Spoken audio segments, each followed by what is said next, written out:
बुलेटिनमध्ये सुरुवातीला महत्त्वाची बातमी आहे आदिवासी विद्यार्थ्यांच्या आंदोलनासंदर्भातली। या आंदोलनादरम्यान आदिवासी विकास मंत्री आणि आंदोलकांमध्ये जोरदार खडाजंगी झाल्याचं कळतंय। नाशिकमध्ये सुरू असलेल्या आदिवासी विद्यार्थी संघटनांच्या आंदोलनस्थळी मंत्री डॉक्टर अशोक उईके यांची आंदोलकांसोबतची चर्चा फिसकटली। आश्रमशाळा आणि वसतिगृहांमधील असुविधांविरोधात गेल्या 2 आठवड्यांपासून विद्यार्थ्यांचं आंदोलन सुरू आहे। आजचा 16वा दिवस आहे।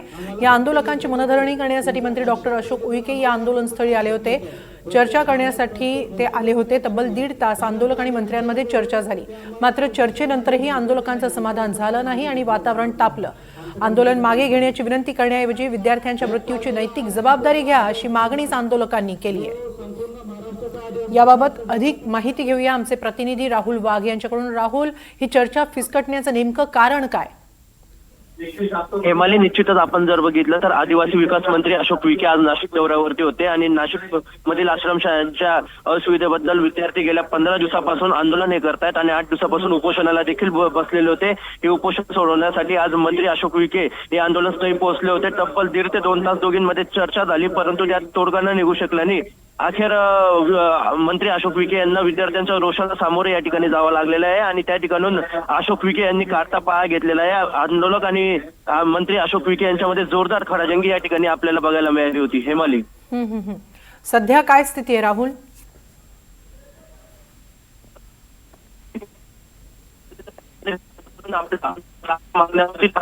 उपोषण या ठिकाणी करण्यात यापैकी 2 आंदोलक देखील तब्येत ही खालवलेली, नंतर जिल्हा शासकीय रुग्णालयामध्ये देखील दाखल करण्यात, परंतु त्यांची तब्येत स्थिर असून आंदोलक अद्याप आपल्या आंदोलनावरती या ठिकाणी ठाम असल्याचं दिसून येत आहे। हेमाली, धन्यवाद राहुल आपण दिलेल्या या माहितीबद्दल। वसतिगृहांमधील असुविधांविरोधात गेल्या 2 आठवड्यांपासून आदिवासी विद्यार्थ्यांचं आंदोलन सुरू आहे। पुणे, नाशिक, नागपूर इथं हे आंदोलन होत आहे।